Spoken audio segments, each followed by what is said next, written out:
Let's run the PowerPoint, and it'll run happily without us. There it is. I've called it Digital Generation, called it Ministry. See how fast it is? Isn't that cool? Okay, there's some things that are true. All of those things are true. Of every generation. Kids have the same problems, but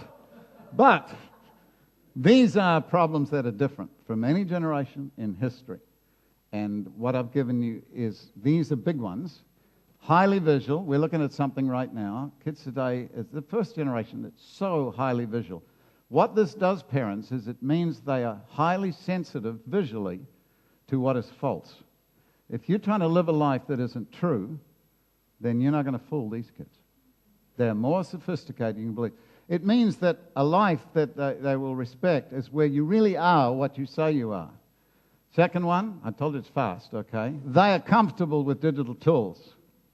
When parents explain how much hard drive they've got to a kid, it's like, I've got a 4B pencil. Is yours got an eraser on? You know, it's so stupid. So one of the things that God's calling for is to people to be real and personal with kids, because the technology tends to take you away. Now, this one here, I want to spend a bit of time on. So my famous lady in the back who's not pushing these through, can you stop that in any way, just like throw a brick at the PowerPoint or something? That one there, yeah. I want to talk briefly about this one to you. One of the dominant ways that kids behave today is not driven by two things that were in the culture 50 years, 30 years, maybe even sometimes 20 years ago. And those three things are this. People knew something about God's law. Australia is not a totally pagan nation. There was some investment of God. What Francis Schaeffer used to call moral memories.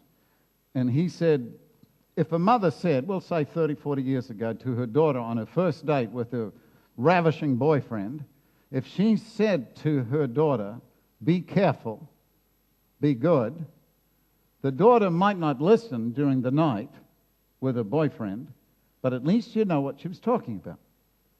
If a mother said that today to a modern kid, she'd look at her like, what in the world are you talking about? Because, see, the knowledge of what God said is real is gone. It's no longer in the culture. The second thing that's gone is what you could call, if you like, the blame side of it.